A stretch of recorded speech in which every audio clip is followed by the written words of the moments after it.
Bienvenidos a Conversaciones Académicas.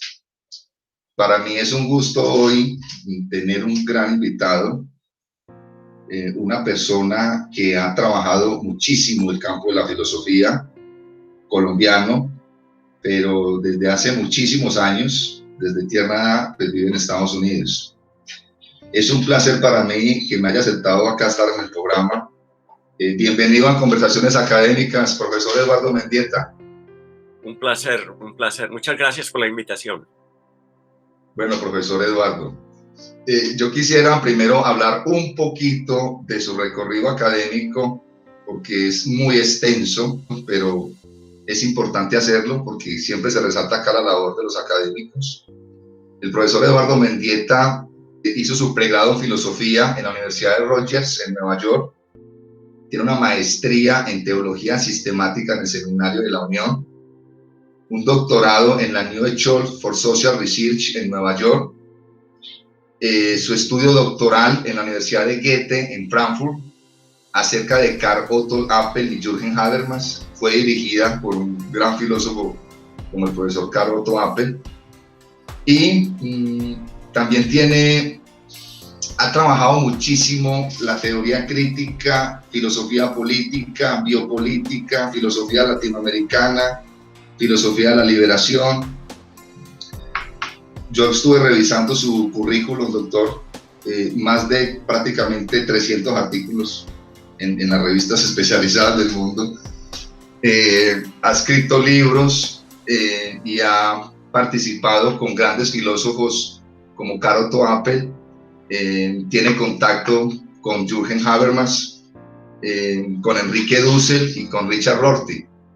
Bueno, ya falleció Richard Rorty, que creo que fue en el 2007. Actualmente el profesor Eduardo Mendieta es profesor del Departamento de Filosofía de la Universidad de Penn State en Pensilvania, de la Universidad Estatal de Pensilvania.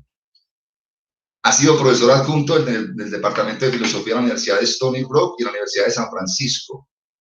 Profesor visitante en muchas universidades. Solamente voy a nombrar la Universidad de Minsk en Bielorrusia, la Universidad Iberoamericana de México y la Universidad de Berkeley en California.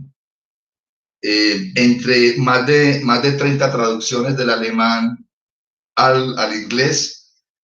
Repito, son muchísimas, acá se nos va el programa citando todo esto, pero voy a resaltar una. Tradujo un texto de Max Horkheimer, de Teoría Crítica, Filosofía y Religión, del alemán. Esa traducción también fue, digamos, avalada por la Universidad de Stanford, la Universidad de Cambridge. Y muchísimos libros. Acá tengo, por ejemplo, uno, Habermas y la religión. Usted acá lo editó, hizo un prólogo también. Tiene un diálogo continuo con uno de los grandes filósofos vivos actualmente como Habermas. Es un gusto tenerlo acá, profesor Eduardo Mendieta. Yo quisiera empezar con una pregunta, bueno, porque estamos dialogando. En internet aparece que usted nació en Pereira. En Wikipedia dice, profesor que nació en Pereira, y estoy acá desde Pereira. Pero luego usted me dijo que nació en Bogotá. ¿Usted dónde nació, profesor, realmente? Bueno, yo podría hacer una broma y decir que he nacido 2 veces. Primero en Bogotá y después en Pereira, simultáneamente. Pero el hecho fue que yo nací en Bogotá, pero cuando mi tía hacía los papeles para viajar, no podía viajar a Bogotá, entonces por alguna forma hay 2 certificados de nacimiento. Uno perdido en Bogotá y otro el cual que me dio el pasaporte en Pereira. Entonces, esa es la historia, que puede ser apócrifa, pero de acuerdo a mi madre, yo nací en Bogotá. De acuerdo a mi tía, nací en Pereira. Pero vivió algún tiempo en Pereira, profesor Mendieta. Sí, absolutamente. Yo crecí en Pereira y en el Valle, porque mi madre y mi familia es de la Unión del Valle del Sur, de Cauca. Del Cauca. Bueno, para mí, ya me doy cuenta que es de Pereira. No, Entonces, Yo básicamente crecí por un gran periodo en Pereira. Bueno, muy bien. Profe, es una pregunta que yo también empiezo a hacer a los invitados. Como un profesor, un colombiano que nació en Pereira o en Bogotá, bueno, nació en dos partes, y ya está, pues, digamos, rodeado de grandes pensadores como Habermas, como Rorty, Agnes Heller, que fue profesora suya, Enrique Dussel. ¿Cómo fue ese proceso? ¿Cómo fue ese proceso? Pues yo sé que es muy largo, pero resumido, doctor. ¿Cómo fue ese inicio en la academia? ¿Usted por qué quiso estudiar filosofía? ¿Cómo llegó a ese proceso? Brevemente, doctor. Eso sería una historia bastante larga, pero básicamente um, yo inicialmente no estaba interesado tanto en la filosofía, sino más bien en la física. Um, yo quería ser un científico y tenía una fascinación por un gran héroe, Albert Einstein. Y de hecho, cuando yo estaba en el high school, haciendo la licenciatura, yo quería estudiar física teorética. Y quería enfocarme en un área que en los ochentas era tenía gran promesa, que es lo que se llama la física plasma, la plasma physics. Y de hecho yo apliqué a dos escuelas cuando me gradué del high school, de la licenciatura, uh, a Princeton, porque allí fue donde enseñó Einstein, y a Rutgers, que es la Universidad Estatal de New Jersey. Um, y yo quería estudiar uh, física matemática para poder involucrarme en estos grandes proyectos de crear un contenedor para el plasma. El plasma es esencialmente cuando la materia es pura energía, es lo que se sucede en el Sol. Um, eso era mi interés. Cuando yo llegué a mi universidad, a Rutgers, yo empecé a estudiar matemática um, y física. De hecho, trabajé como estudiante en un laboratorio de física nuclear. Pero en el tercer año me invitaron a que fuera parte de un proyecto en el Bell Labs, porque yo estaba estudiando matemática y también filosofía y física. Y me di cuenta de que el proyecto, la posibilidad futura de empleo y de lo que iba a hacer era básicamente hacer investigación militar. Um, y entonces hice una decisión ética, una decisión bastante profunda, que es cambiar de carrera. No iba a ser más física, en cambio hice filosofía y me enfoqué en la filosofía política. Entonces, yo estuve muy afortunado porque en Rutgers conocí grandes profesores um, como Stephen Bronner, que fue un gran mentor, um, Emily Rorty, um, quien era la esposa entonces de Rorty. Yo no sabía nada de eso, pero ella era profesora at Rutgers. Um, y un gran profesor que desafortunadamente ha muerto, y es Bruce Wilshire, que era un gran mediador entre la filosofía europea y el pragmatismo. Um, y de ahí, um, cuando me gradué, tuve varias oportunidades, pero yo quería estudiar. Entonces, en esa época me interesó mucho la filosofía latinoamericana porque yo era un activista. Yo trabajaba con grupos um, universitarios um, para parar las guerras norteamericanas en Centroamérica. Um, no sé si se acuerdan que en los ochentas, el periodo donde Reagan era presidente, los Estados Unidos estaba involucrado en varias guerras en Nicaragua, en El Salvador, Costa Rica. Entonces yo estaba muy involucrado en el movimiento estudiantil contra esas guerras. Y además estaba involucrado en el movimiento de paz y el desarmamiento nuclear. Entonces empecé a enterarme de que había un movimiento intelectual latinoamericano que era muy original, que era la teología de la liberación, y así me enteré de la filosofía de la liberación. Entonces, ahí fue cuando decidí ir a la universidad a estudiar teología para enterarme del movimiento y posteriormente sobre la filosofía. Y el resto es historia. Usted también trabaja mucho el tema de la filosofía de la guerra y la paz, Sí. y también filosofía descolonial, pero vamos a empezar por partes, y también política, porque ahí nos habló de tres cosas: política, sociedad, la guerra y la filosofía latinoamericana. Pero entonces vamos por partes. Usted se interesó entonces por la filosofía de la guerra y la paz. Es decir, hay muchos filósofos que han trabajado ese tema. En este momento me acuerdo un poquito de Kant. Kant tiene ese texto acerca de, es un texto muy corto, La paz perpetua. la Hacia la paz paz. perpetua, correcto, doctor.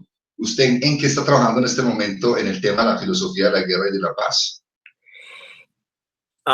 Bueno, es de hecho un manuscrito que estoy trabajando que se llama La guerra de la filosofía, y es ambiguo. En inglés es Philosophy's War. Y es un proyecto de mirar a la filosofía en dos formas. Una, de que su historia ha sido profundamente impactada, determinada, descifrada, a decir así, por las grandes guerras de la historia. Entonces, entender la filosofía, la historia de la filosofía, como una historia que ha sido marcada por los grandes conflictos bélicos en la historia. Y podemos empezar con la guerra del Peloponesio, que determinó la filosofía griega.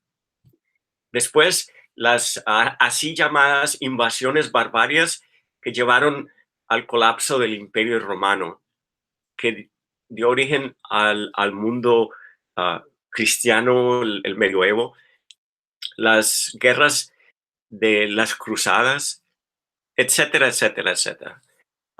Entonces, entender la filosofía no solo como la historia de los pensadores, sino como estas grandes guerras que han creado caesuras, grandes quiebres en la historia misma de la humanidad, que ha traumatizado a la filosofía. No se puede entender a Sócrates y Platón y Aristóteles si no se piensa de las guerras del Peloponesio. No se puede entender el sufrimiento del pensamiento cristiano en el medioevo si no vemos ese proceso de cristianización de los grandes grupos bárbaros. Hasta que llegamos al siglo XX, con dos guerras mundiales, con el exterminio de los judíos, y la posibilidad de una guerra nuclear que destruiría la humanidad. Entonces, ese es parte del proyecto. Lo otro es de pensar una gran tradición filosófica que es Just War Theory, la teoría de la guerra justa, que es un oxímorono, que es algo un poco una contradicción. ¿Cómo puede haber una guerra justa? Pero es una tradición muy importante que se remonta a los griegos, pero también a los cristianos, y en particular a Agustino. Entonces, ahí hay la tradición clásica de la guerra justa, tiene dos pilares, dos columnas, jus ad bellum, jus in bellum, que significa la justificación de ir a la guerra, y una vez que estás en guerra, cómo conducir la guerra justamente. Yo creo que esa tradición tiene que ser superada. Y entonces, en el texto ofrezco sugerencias cómo expandir la tradición, que es una tradición muy importante. De hecho, hay ahí miro a la contribución de las Casas, Vittoria, y otros pensadores más recientes sobre qué significa tener una guerra justa. Todas las guerras son injustas, porque hay mucha injusticia que sucede si hay justificación de ir a la guerra, inclusive. Entonces, sugiero que debe haber jus ad pacem, o sea, justicia a la paz, jus ad bellum, jus in bellum, y jus post bellum. Entonces, en vez de 2 pilares, deben haber 4. Y eso es lo que desarrollo. En el texto me entrego a un debate entre Jacques Derrida y Jürgen Habermas about la relación entre la filosofía y la guerra. Y esa sección del libro es un poco académica, pero Habermas, tanto como Derrida, hicieron grandes intervenciones filosóficas sobre el papel de la filosofía en la guerra. Habermas, primero justificando la guerra en la primera guerra del Golfo, y posteriormente criticando. Derrida, en cambio, siempre ha estado opuesto a la guerra. Nunca. Entonces me meto en ese debate a ver qué es lo que sucede ahí. Y el texto termina con una reflexión sobre la metáfora o la alegoría del filósofo como guerrero. Entonces, y en 2 sentidos. Una, en el sentido verídico, práctico, de que hubieron muchos filósofos que fueron guerreros. Por ejemplo, Sócrates fue un guerrero de pie. Machiavelli, Leibniz, una cantidad de filósofos que han sido guerreros. Más recientemente tenemos el caso de Jean-Paul Sartre, el filósofo francés que era un soldado, claro, y que fue prisionero, donde escribió sus diarios de guerra muy importantes, donde ya se empieza a encontrar uno con la fundación el fundamento de su pensamiento sobre el ser y la nada. Pero aún más reciente, uno de los grandes pensadores del siglo XX, bueno, hay muchos, pero Levinas, Habermas, John Rawls. Y John Rawls fue impactado profundamente por el hecho de que fue un soldado.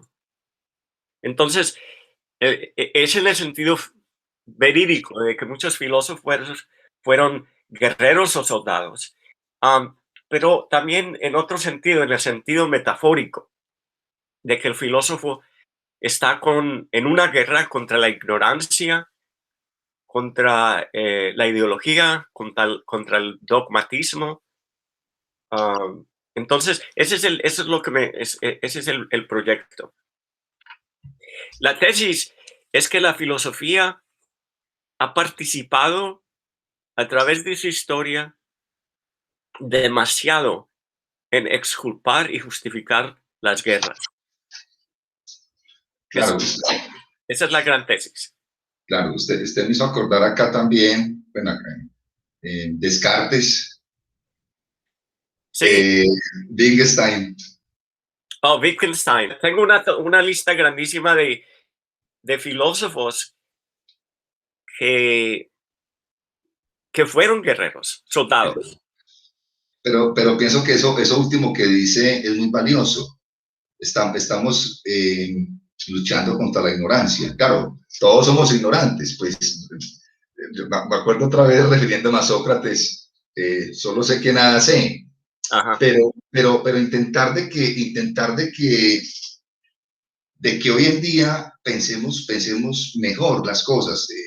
Hace poco, pero esto hay que analizarlo con mucho detalle, leía un artículo sobre que vivimos en una sociedad donde la gente es más ignorante porque está muy apegada a los aparatos, dispositivos electrónicos, bueno, no sé. Y hay veces también las guerras han surgido por esa ignorancia, porque incluso los mismos soldados no saben por qué pelean. En muchas guerras a través de la historia, nosotros porque estamos peleando contra ese otro país. Y realmente pues hay detrás una gran reflexión, pues como usted nos acaba de ilustrar. Otro de los temas que usted también ha incursionado muchísimo y que también están todos imbricados, relacionados como un engranaje, así como la guerra y la paz, filosofía de la guerra y la paz, es el tema de la filosofía. Voy a juntarla acá, ya usted me dirá si se puede separar. Filosofía latinoamericana y decolonial. Yo pensaría que no se pueden separar, porque si estamos hablando de filosofía decolonial, pues tenemos que hablar de filosofía latinoamericana. Y usted es un gran amigo de Enrique Dussel, ha trabajado conjuntamente con Enrique Dussel. Este es un comentario, ya usted mirará por dónde empieza, doctor. Porque son varias cosas que yo quiero decir acá. Una, hay filosofía latinoamericana. Por ejemplo, yo a veces digo, es que no, es que si pensamos que la filosofía crea conceptos, hemos creado conceptos en Latinoamérica. Y dos, siempre, incluso, y esto es una crítica, pues, que yo sé que usted me la va a entender, incluso aunque hablemos de filosofía latinoamericana, el mismo Dussel, que yo lo respeto mucho y lo admiro muchísimo, y otros pensadores también, se remiten a pensadores eurocéntricos, así sea para criticarlos, a Hegel, a Habermas. Entonces, quisiera como que usted nos diera una panorámica sobre eso que estás diciendo acá. ¿Cuál es su opinión al respecto? Sí, sí, no, está muy bien. Y me encanta lo que dices. Primero, hay una forma de pensar la filosofía latinoamericana en términos muy básicos, que es el pensamiento filosófico que se ha producido en Latinoamérica. Um, y claro, hay una historia extensa que se remonta 500 años. La filosofía en Latinoamérica empezó a hacerse en, mucho antes de que los europeos llegaron, pero inmediatamente cuando empezaron a llegar y se sucedió ese gran conflicto, ese gran encuentro, ese, ¿cómo se diría? Clash, ah, ya se empezó a hacer filosofía. Um, y parte de la filosofía latinoamericana es la historiografía de lo que se ha pensado desde Latinoamérica y en Latinoamérica. Hay otro sentido en que podemos hablar de filosofía latinoamericana y que es filosofía que refleja sobre la condición latinoamericana. ¿Qué significa ser latinoamericano? ¿Qué es Latinoamérica en la historia universal? Um, y aquí, claro, hay un gran archivo sobre esto, de qué significa ser latinoamericano o iberoamericano. Hay una cantidad de términos. Y parte de la filosofía latinoamericana es de reflejar eso. Um, pensar desde Latinoamérica incluye pensar como azteca, como inca, como maya. ¿Cuál es la relación del pensamiento latinoamericano a la gran influjo del pensamiento afroamericano? Todas esas preguntas son parte de esta segunda versión. Um, y más recientemente hay una gran, um, diría yo, vertiente, tradición que se remonta a los 60s y 70s, donde la, el proyecto de pensar desde Latinoamérica y pensar lo latinoamericano se convierte en un proyecto de colonizar la filosofía. Y ahí tenemos una gran tradición, que eso es lo que yo estuve interesado en estudiar como estudiante de posgrado. Y ahí tenemos las grandes tradiciones de la teología de la liberación, la sociología de la liberación, que es, de hecho nace en Colombia. Está la pedagogía, está la gran tradición de lo que se llama la economía política de la producción del subdesarrollo, que es una expansión de la crítica al imperialismo. Ahí tenemos a Fals Bordo, Cardoso, Gunder Ander Frank, bueno, la pedagogía de la liberación. Ahí ya tenemos a Paulo Freire. Es una tradición muy importante que dice, si vamos a pensar desde Latinoamérica y sobre Latinoamérica, que tenemos que rescatar los grandes pensadores de Latinoamérica, pero también que tenemos que optar por una óptica diferente. Y ahí es donde surge el pensamiento descolonizador, decolonial, que tiene pensadores como Enrique Dussel, claro, Aníbal Quijano, Walter Mignolo, María Lugones, una cantidad de pensadores muy importantes. Claro, doctor. Pero hay una parte, digamos, que yo quisiera profundizar un poquito. Yo sé que usted me va a entender lo que le voy a decir. El mundo parece que estuviera como separado por retazos, es decir, podemos hablar de una filosofía africana o de una filosofía europea o filosofía surcoreana y ahorita estamos hablando de filosofía latinoamericana. Incluso un filósofo colonial como Enrique Dussel o como pues, usted nombró, puede hacer uso de otras filosofías de Europa. Es decir, hay cosas que trascienden, digamos, para quiero que me entienda bien esto, hay pensamientos que trascienden las líneas geográficas. Cuando yo leo un Montaigne, también me pienso a mí mismo como latinoamericano, así no haya escrito para Latinoamérica. Cuando analizo un Sócrates y lo que le ocurrió en Atenas, también puedo pensar mi situación latinoamericana en otro contexto. Sí me hago entender, profesor Mendieta. Sí, sí. No, no, absolutamente. Parte del proyecto decolonizador, este giro decolonial, es de reconocer tanto la apropiación como la expropiación. Y entonces, en mi caso, en contraste, digamos, a la forma en que Walter Mignolo argumenta, no es posible que se pueda decir que hay un pensamiento latinoamericano que es puro. No hay pureza en el pensamiento, porque estamos en un diálogo muy importante. Para mí, el giro decolonizador es también de provincializar a Europa. Entonces, no hay filosofía europea, o occidental, Western philosophy. Lo que hay son filosofías nacionales. Por ejemplo, no podemos hablar de Kant si no hablamos ese gran imperio, el imperio pruso. Él es un pruso. Y eso quiere decir que él está imbricado en todo ese conflicto dentro de Alemania, lo que se convierte en Alemania y Rusia, antes de que Rusia fuera Rusia.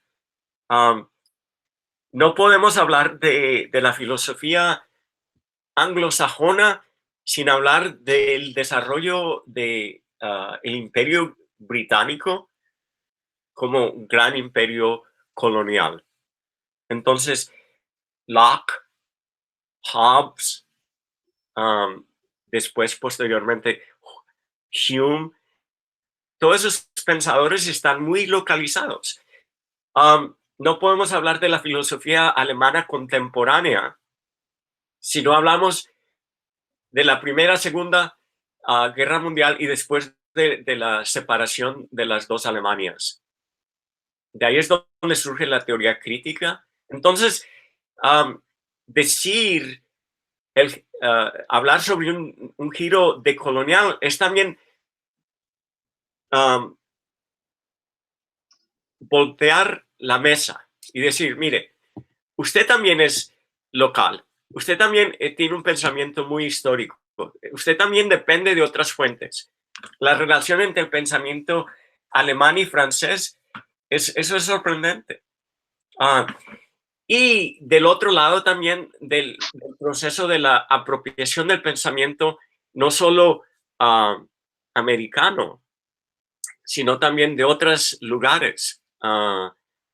Entonces, el pensamiento occidental, Western philosophy, no existe. Lo que existen son estas fantasmas ideológicos. Y parte de descolonizar es de descolonizar la filosofía occidental eurocéntrica por medio de su provincialización. Claro, doctor. Creo que me quedó muchísimo más claro. Yo rescato mucho algo que dijo que me iluminó cuando usted dijo, hay que reconocer la apropiación, claro, que es lo nuestro, pero también desapropiarme también. Yo pongo un ejemplo, ya si quiere, profe, me lo profundiza. Yo puedo observar a Marx, pero ¿qué me sirve de Marx en este contexto? Apropiarme de lo que nos sirve, o mirar a Hegel, o mirar a Kant, ¿qué nos puede servir? Si uno, por ejemplo, mira los derechos humanos proclamados por la ONU, ahí hay una gran influencia de Kant, por ejemplo. Entonces, en ese sentido, apropiación y también desapropiarme de algunas cosas que no son relevantes en nuestros contextos, porque todos los contextos son pues muy distintos. No, sí, exactamente. Aquí habría que mencionar un gran pensador intelectual, de historia intelectual colombiano, Germán Arciniegas, que no sé si lo conoces. Sí.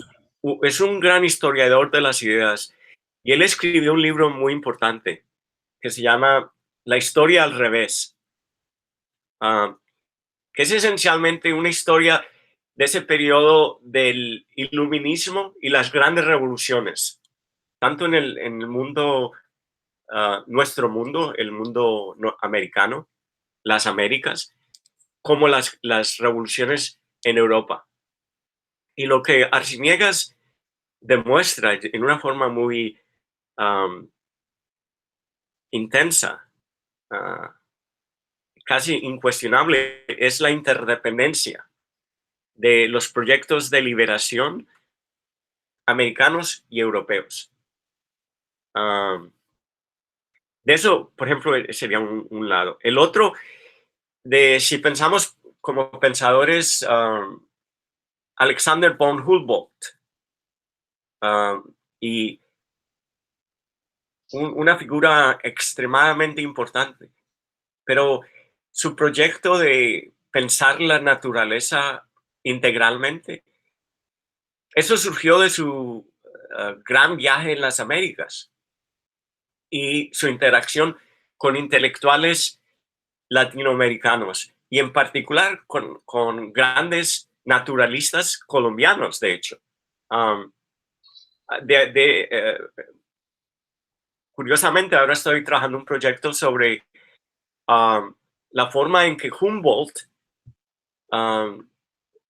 se benefició de las investigaciones de los naturalistas de la Nueva Granada y de la Nueva España.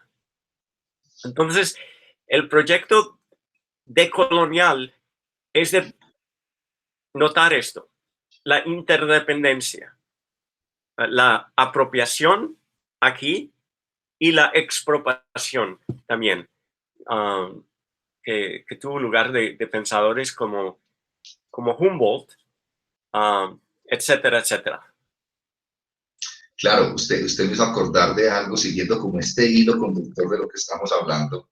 Entonces, cuando usted en este momento menciona Humboldt, claro, creo que pone los ejemplos pertinentes. Darwin también estuvo acá en Latinoamérica, Charles Darwin, y de hecho su teoría se pudo desarrollar por los hallazgos que encontró aquí en este continente, solamente por citar dos casos.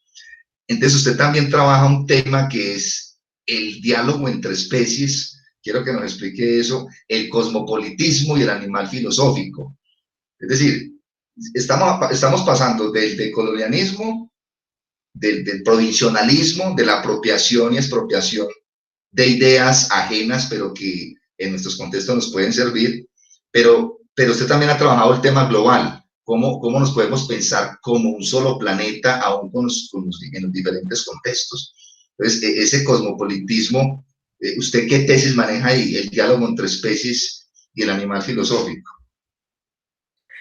Sí, bueno, este es otro manuscrito, un libro que de hecho ya está completo, pero lo estoy revisando, lo terminé hace un par de años, y lo puse de lado porque empezó a surgir un gran debate que me hizo repensar algunas de las tesis básicas, um, pero yo creo que lo voy a publicar ahora. Si no, alguien lo encuentra y lo publica.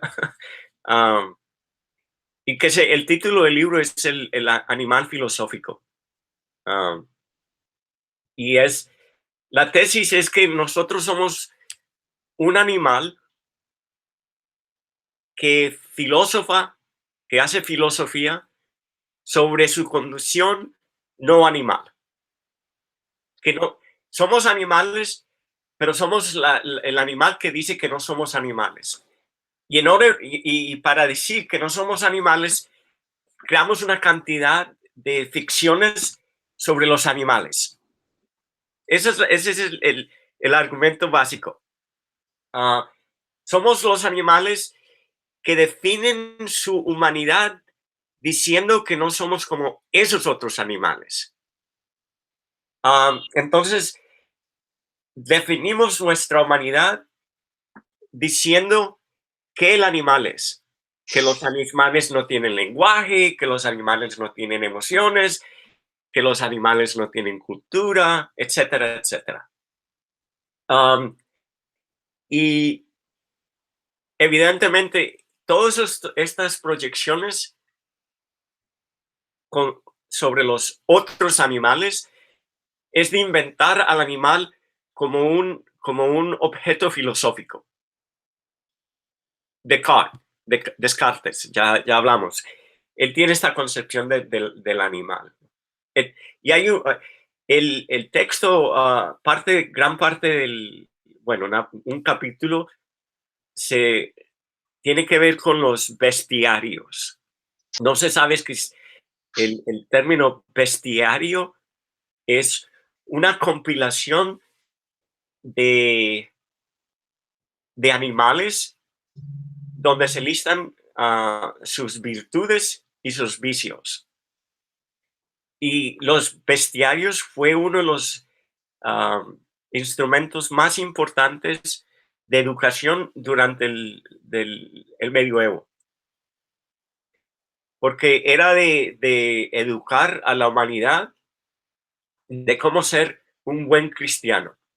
Entonces, lo curioso es que se miraban a ciertos animales, el elefante, por ejemplo, en contraste al coyote, etcétera, etcétera. Y a mí me encanta esto. Hoy día tenemos algo muy parecido, que es precisamente esto de mirar a nuestra relación con la naturaleza para decir si somos buenos seres humanos o si al menos somos buenos animales en el planeta. Eso es la idea del animal filosófico. Tanto que nosotros filosofamos sobre nuestra situación animal a través de inventar el animal como una criatura ficticia que no es lo que somos. No, excelente tema. Pero con respecto al cosmopolitismo de entre especies, que es parte del libro, ahí estoy interesado más bien en desarrollar un concepto sobre cómo podemos entrar en relaciones ah, jurídicas con el reino animal. Y, y es que hemos entrado en una etapa de gran crisis ecológica, lo que ya se llama la extinción sexta. El antropoceno. Bueno, sí, el antropoceno, pero dentro del antropoceno una característica fundamental es que estamos entrando en un periodo de la historia de la vida en el planeta donde vamos a vivir un proceso de exterminio de cantidades de especies animales como vegetales dada por la acción humana. Y, y cómo podemos responder a esta situación de devastación de la vida animal y vegetal, la fauna y la flora. Entonces ahí estoy tratando de desarrollar un concepto de los derechos de los animales que no se base en el antropocentrismo. No, excelente. Esa es la tesis. Que, que, que hay muchas cosas que tienen derechos, a pesar de que no son sentientes, que no tienen mente, que no son seres supuestamente inteligentes. De hecho, el argumento es que los derechos son siempre relaciones. Y nosotros estamos en relación con el mundo animal y el mundo vegetal y tenemos responsabilidad. Ese es el argumento más o menos. Esto suena muy, de pronto puede sonar para alguien una ofensa, si uno lo dijera de esta manera, pero en este momento estamos conversando dos animales, usted allá y yo acá. Sí. Animales, como decía Aristóteles, de hecho Aristóteles no va a negar de que somos animales, él dice, el ser humano es un animal racional, o sea, le añade esa característica, pero nunca va a negar de que es un animal. Siempre tratamos de negar al otro, de negar de que tenemos rasgos muy similares a otros animales. Y cuando decimos, por ejemplo, por citar un ejemplo, que ellos no tienen lenguaje, que los pájaros no tienen lenguaje, que las hormigas no tienen lenguaje, no, sí lo tienen. Lo que pasa es que nosotros no entendemos ese lenguaje. Entonces, es la otredad. Entonces, sí me parece muy importante. Ahora, lo que me fascina de esto es que esto no lo pensaban los griegos. Es decir, en los griegos no estaba la idea de que estamos acabando con el mundo natural. Hoy en día la filosofía está pensando esto. En ese sentido, hemos transformado,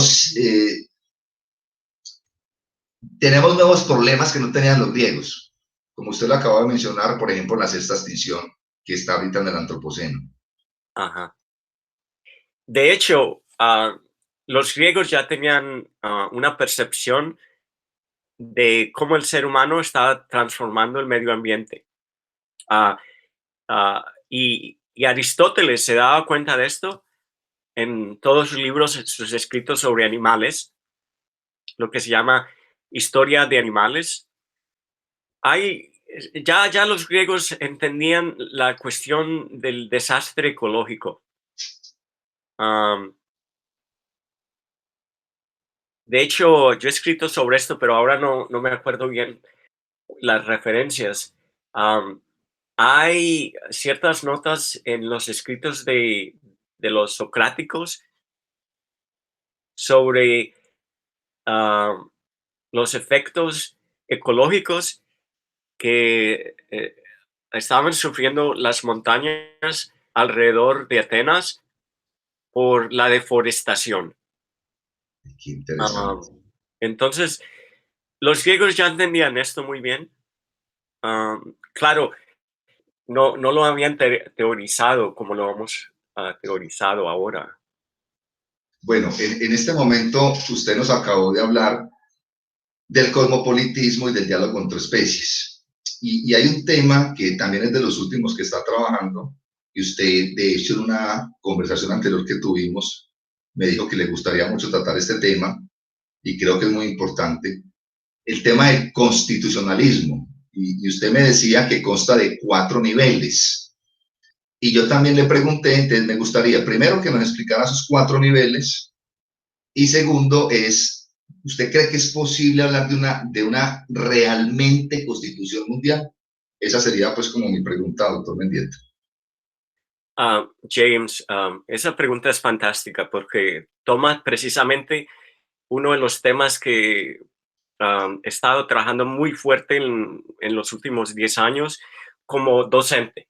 Yo enseño un curso que ya lo he enseñado casi seguidamente por 10 años, es la filosofía de la ley. Y a través de mi docencia, mi pedagogía, me he dado cuenta de que uno de los grandes avances de la humanidad en general fue el desarrollo del concepto de la constitución, de crear constituciones. Y hay 3 grandes momentos en el siglo XVIII donde surgen 3 grandes constituciones. Está la Constitución de los Estados Unidos, la Constitución de Haití con los Black Jacobins, los jacobinos negros de la Revolución haitiana, y claro, la Revolución Francesa con su Declaración de los Derechos del Hombre y del Ciudadano.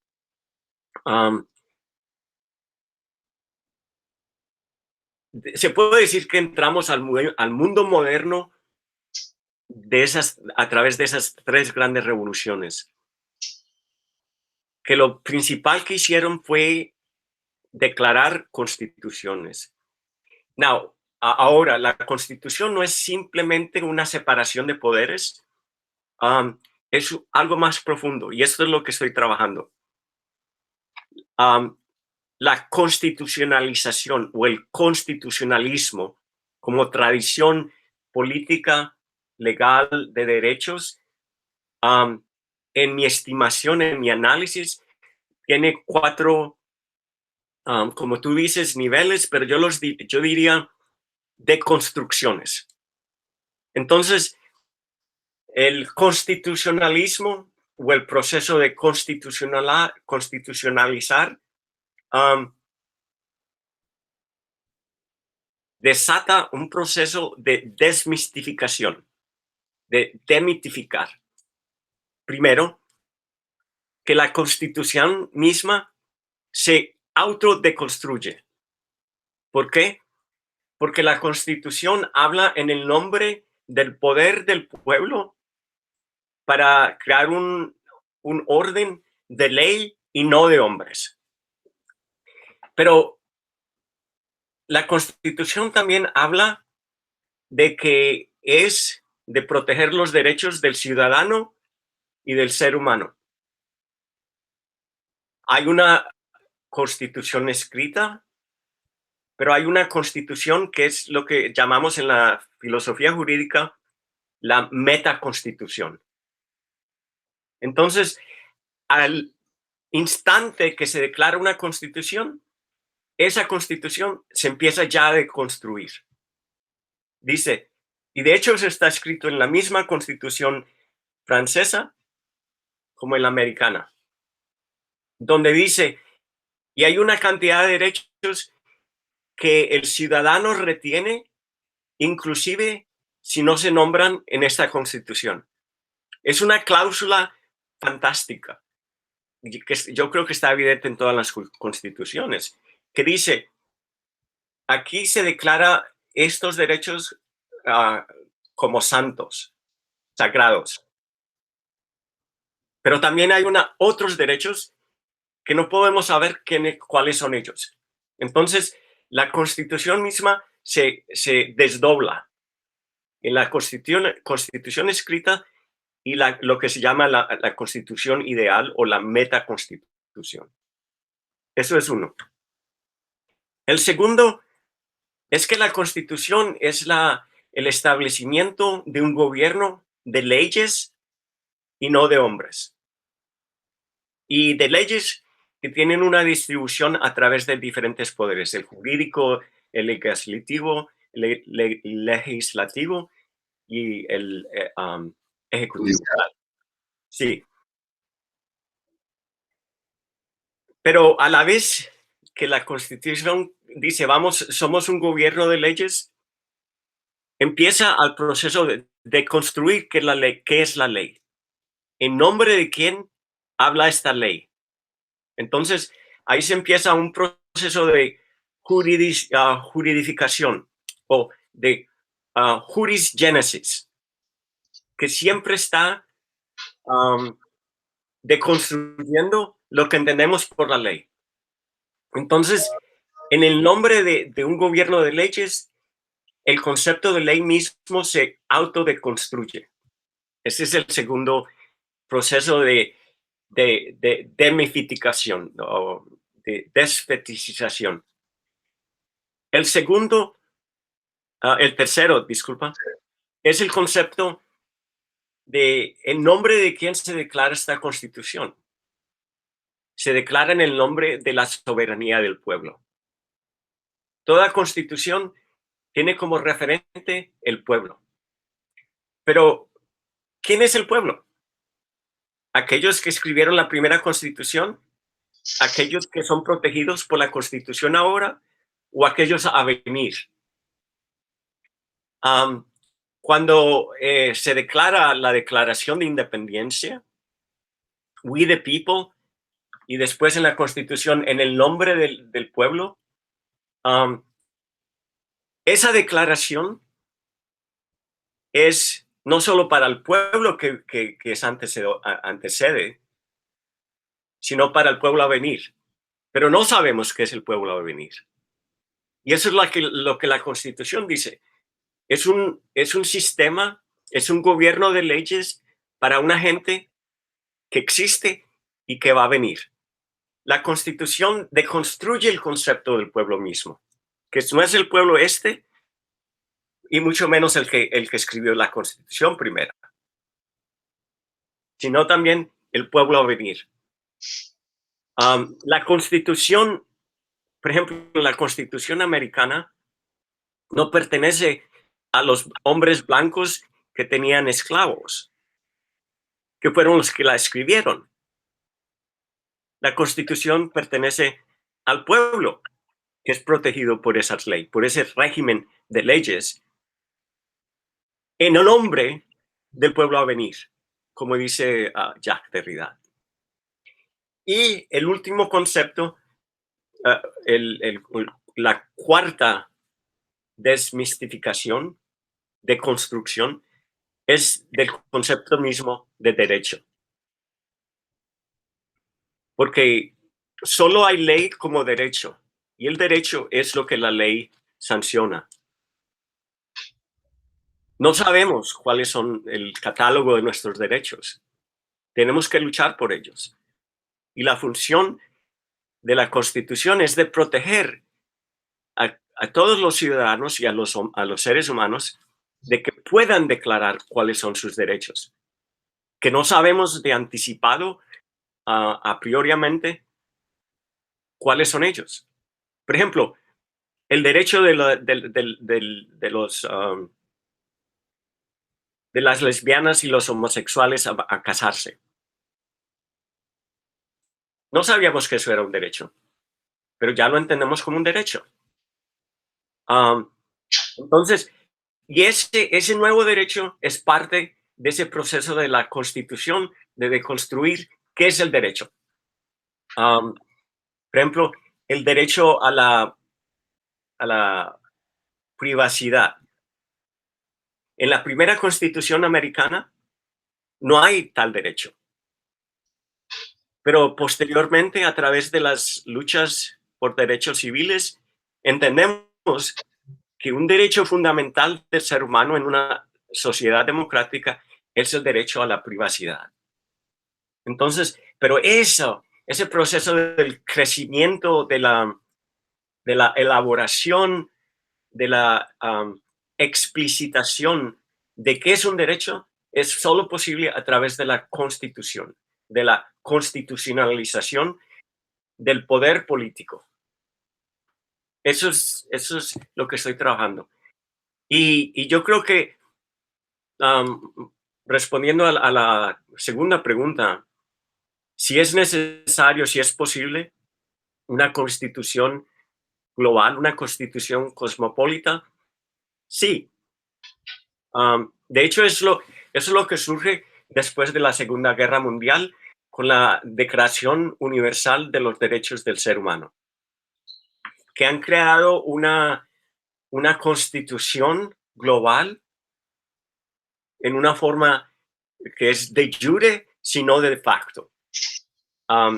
Pero eso es un proceso de constitucionalización desde arriba, a través de los acuerdos internacionales. Pero de hecho, en cierta forma ya vivimos bajo los rudimentos de una constitución global, en tanto de que no hay gobierno que pueda violar los derechos declarados en esa Declaración Universal que se acepte como legítimo. Entonces, ya tenemos una concepción de eso.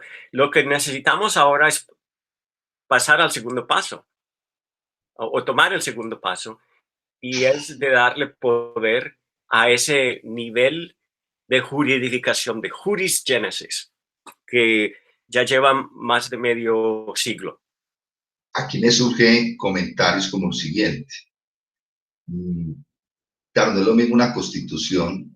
Digamos, la constitución es algo ideal, en el sentido, quiero que me entienda bien, en el sentido de que si yo le entendí bien el concepto de construcción, si se lo entendí bien. Claro, tiene que cambiar, tiene que renovarse porque el mundo va cambiando. Usted decía que antes las lesbianas y los gays no tenían derechos, ya los tienen. Entonces se construyó la constitución, es decir, se va renovando, se va cambiando, se va actualizando. Bueno, la idea es que no se vaya, que no eche para atrás la constitución, todos los logros que ha tenido. Ese sería pues como mi primer comentario. Mi segundo comentario sobre lo que nos acabo de decir es que hay cosas muy complejas, por ejemplo, yo reconozco mi derecho, usted reconoce su derecho, pero un árbol no es consciente de que tiene derechos. Por ejemplo, cuando hablamos de derechos de la naturaleza, o hay animales que, bueno, animales diferentes pues a nosotros que no son conscientes de que, nunca van a ser conscientes de que tienen derechos. Ahí es donde estaría la discusión. ¿Cómo le podemos otorgar derechos a un bosque si el bosque ni siquiera tiene conciencia de sí mismo? Entonces, serían como esas tres.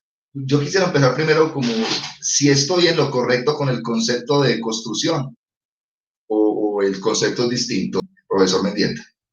No, sí, lo has captado muy bien. Y en la jurisprudencia norteamericana, y más específicamente dentro de la jurisprudencia constitucional, hay dos grandes tradiciones, lo que se llama el textualismo y la Constitución como un documento viviente, lo que se dice en inglés the living constitution, que la Constitución es como un ser viviente. Y claro, en los Estados Unidos, los que hablan sobre el originalismo o el textualismo son los pensadores que son conservadores, que ese es el documento y ya está. Pero la misma Constitución dice no, esa Constitución no está acabada, porque de hecho dice, y hay una serie de derechos que el ciudadano retiene y que los posee, inclusive si no están enumerados aquí. Y de hecho, toda Constitución debe enumerar, debe hacer explícito el proceso mismo de amendación. No hay constitución que se declare constitución completa o constitución finalizada. Entonces, sí, la Constitución se autodeconstruye, se determina a sí misma como Constitución solo si se declara como Constitución en proceso de revisión, de amendación. Eso de un lado. Con respecto al concepto de derecho, ¿qué es el derecho? Aquello que protege al individuo, aquello que lo hace integrar, lo hace digno, lo hace miembro de esa comunidad política. Pero no entendemos qué es aquello que haría digno, que haría un miembro completo a ese individuo, si esa persona no puede decir, espere, digamos, aquí hay otro ejemplo. Alguien que tenga una disability, discapacidad o discapacidad. Si, por ejemplo, yo no puedo caminar, o no puedo ver, o no puedo escuchar, entonces no puedo participar en el proceso político de mi sociedad. Entonces ahí surge un reclamo.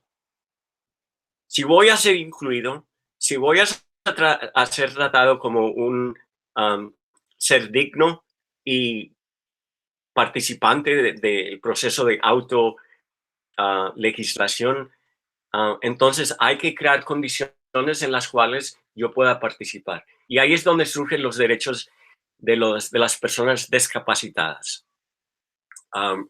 Que en los Estados Unidos fue un gran éxito en los 70s. Ahora, todos los edificios federales, todos los edificios estatales, todas las universidades públicas como también privadas tienen que hacer acomodaciones a las gentes con discapacidades, disabilidades. Esto no era una pregunta para los jurídicos, los the Founding Fathers, los padres que establecieron la República. Pero ahora entendemos lo mismo, el caso con la sexual harassment. Acoso sexual. Acoso sexual, exacto. El acoso sexual es un crimen en los Estados Unidos. Es una categoría nueva de la violación de derechos. La mujer y el hombre, claro, tienen derecho a no ser acosados sexualmente. ¿Por qué? Porque el acoso sexual es una violación a tu autonomía y a tu dignidad. Ahora tenemos el concepto del derecho a no ser acostado violentamente y sexualmente. Entonces, ese proceso de jurisgénesis de los derechos surge precisamente del carácter inacabado de la Constitución. Eso es lo que más o menos estoy trabajando. Muy bien. Gracias, profesor Mendieta. Brevemente, porque aquí nos podríamos extender muchísimo. Usted, de hecho, hace poco, yo vi que usted tuvo una charla con Enrique Duce sobre ese tema. El tema del COVID-19 como un dispositivo de opresión, si lo entendí bien, y la pospandemia. Como una síntesis de ese trabajo, doctor, ¿y cuál es su tesis principal, profesor Mendieta? Sí, en nuestro mundo globalizado, en nuestro mundo tan interdependiente, tenemos que entender las pandemias y las epidemias y las crisis de salud pública, no como accidentes, como hechos catastróficos ocasionados por la naturaleza. En el caso de la pandemia, de esta pandemia que estamos viviendo, pero han habido otras, no es solamente de un evento natural, sino de una institución social. Entonces aquí es donde un virus se convierte en un dispositivo. Un dispositivo es un mecanismo que permite que otras cosas sucedan.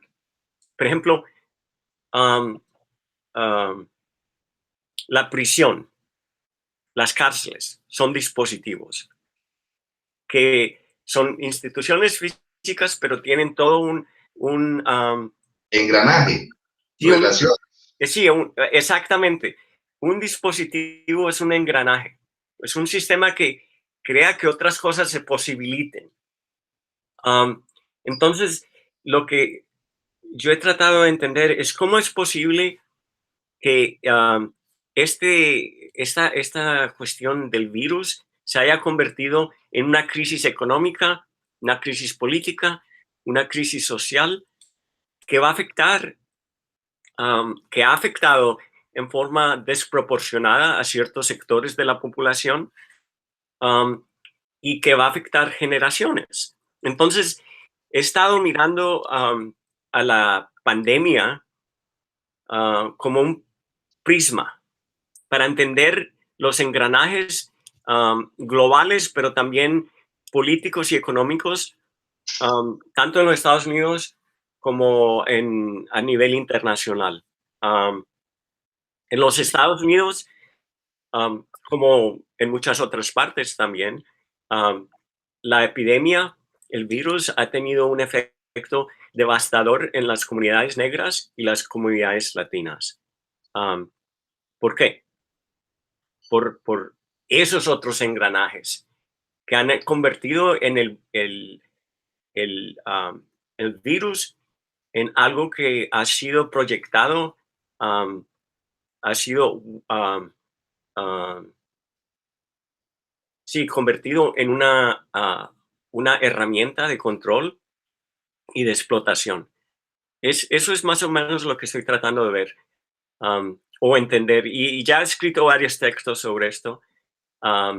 Y de hecho la charla con Enrique Dussel, el profesor Dussel, fue precisamente de entender cómo este virus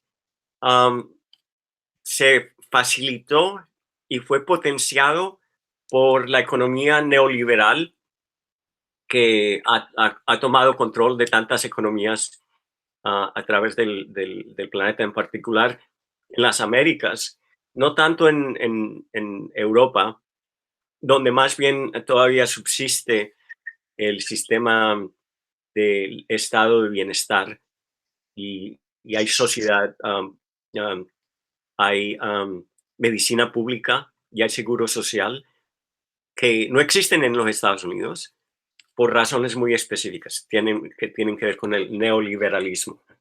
Entonces, eso es entender lo que yo llamaría en inglés la weaponization, ah, convertir al virus como una arma, como un mecanismo de violencia Y de control. y de control. Claro. Profesor Eduardo Mendieta, yo quiero, ya que estamos como en los finales del programa, voy a bajar un poquito el discurso y esto es como un comentario. Usted empezó acá en Pereira, Bogotá, acá en Colombia, y mire ya en el nivel en que está. Premio a la excelencia en la Universidad Stony de Manhattan, premio al servicio distinguido Universidad de San Francisco, bueno, que no lo nombré cuando empecé el programa. Pero el profesor de filosofía en Colombia, bueno, no voy a generalizar, pero es muy escaso, digamos, la inversión en Colombia en las universidades, en muchas. Por ejemplo, para que uno tenga una buena descarga de obras en las universidades, para no dedicarse a escribir. Yo me acuerdo hace poquito que leí un texto de Rawls que me causó risa, que Rawls decía que Kant trabajaba, Rawls decía que Kant trabajaba como 40 horas a la semana y que esto le parecía impensable a Rawls. Pero entonces yo critiqué a Rawls, porque evidentemente Ross no conoce Latinoamérica, porque es que aquí también nos tocan todavía 30 horas semanales o 40, pero en países desarrollados como Estados Unidos, como Alemania, el profesor tiene una buena descarga de horas, digamos, no se va a preocupar por sus pagos, tiene todo pago. ¿Cómo hacemos para, digamos, de esta filosofía en las provincias, cómo podemos trascender más allá y llegar, digamos, hasta los niveles en que usted puede estar? No sé, ese es como mi comentario, no sé qué piensa lo que le estoy diciendo. Para ser honesto, no creo que yo entienda muy bien la situación de los profesores en la Academia Colombiana. Pero yo sé, por ejemplo, que en Alemania la situación no está tan colorida o tan beneficiosa. Inclusive aquí en los Estados Unidos la situación de los académicos, de los profesores en las universidades, se ha puesto bastante mal, empezando ya con la crisis financiera de 2008 y se está poniendo peor aún con la pandemia. Yo he tenido la suerte de poder trabajar en varias universidades donde la universidad y la administración se han comprometido para apoyar la facultad, los profesores que tienen proyectos de investigación.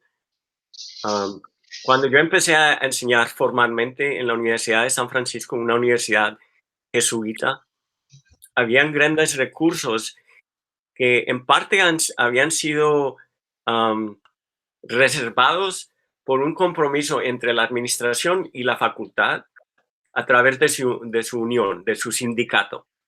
Entonces, esa presión dio origen a una cantidad de fondos de los cuales yo me pude aprovechar para iniciar alguna de mis investigaciones. Posteriormente, cuando estuve enseñando en la Universidad de Stony Brook, que es una universidad estatal, es la parte del SUNY, el sistema universitario del estado de New York, también allí había ese encuentro, ese compromiso entre el Estado, las universidades locales y los sindicatos locales. Y crear. Entonces, es un sistema de negociación donde la facultad tiene que ser parte del proceso de gobernación de la universidad. Pero, sin embargo, la universidad es una institución que ha estado cambiando mucho. Cambia. Tiene que cambiar. No solo por los medios de producción económica, sino también por los medios de comunicación. Nosotros tenemos una concepción de que la universidad es la universidad del siglo XVIII y XIX. Y la universidad en el siglo XX tiene que llenar otros papeles. Sin embargo, al centro de la universidad está la educación del ciudadano, de darle no solo los recursos educacionales de profesionalización, sino también de darle una visión, entendimiento de la sociedad. No solo una vocación profesional, sino una vocación cívica política. Esa misión creo que se ha hecho más indispensable, la cual también se hace más difícil precisamente por la crisis económica. Sí. Claro, porque el valor de la filosofía, independientemente de que yo haya estudiado filosofía, el valor de la filosofía en una sociedad es muy importante. Principalmente diría yo por el pensar crítico. Entonces, claro, cuando yo a veces veo que en nuestras universidades colombianas la mayoría de profesores son catedráticos en las universidades y que no tienen un sueldo constante, es muy difícil, es muy difícil porque también entramos en una competencia y por eso quería hacer la pregunta, pues que en ese sentido lo admiro, pues porque lastimosamente o también bien, pues se fue del país pero no nos ha olvidado, no ha olvidado la región. Espero que vuelva a Pereira. ¿Hace cuánto que no viene a Pereira, profesor Mendieta? 20 años. Bueno, ojalá que pudiera volver por aquí, que nos dé una conferencia acá en Pereira. Ajá. No, sería un gran placer. Eso no quiere decir que yo no estaba de regreso en Colombia. Yo he estado de regreso en Colombia. He estado en Bogotá, en Bucaramanga. um, Estuve en Cali para un congreso de filosofía colombiano hace ya 15 años. um, pero no he tenido la oportunidad de regresar precisamente a Pereira. Hace 10 años visité a mi madre que estaba de regreso en Colombia en el Valle, pero no pasé por Pereira. Um, entonces, um, no, yo he regresado a Colombia, pero a Pereira yo creo que ya hace más de 20 años que no regreso. Por acá los espero, profe. Muy bien, Nos, nos tomamos un tinto en la universidad mientras que después de la conferencia que nos dé. muy bien. Profe, yo quiero ya la última pregunta ya. Es una pregunta personal que generalmente cuando me alcanza el tiempo se la hago a los invitados. ¿Usted cree que la vida tiene un sentido? Y en caso de que lo tenga, ¿cuál cree que es ese sentido de la vida? Es una pregunta personal, profesor Mendieta.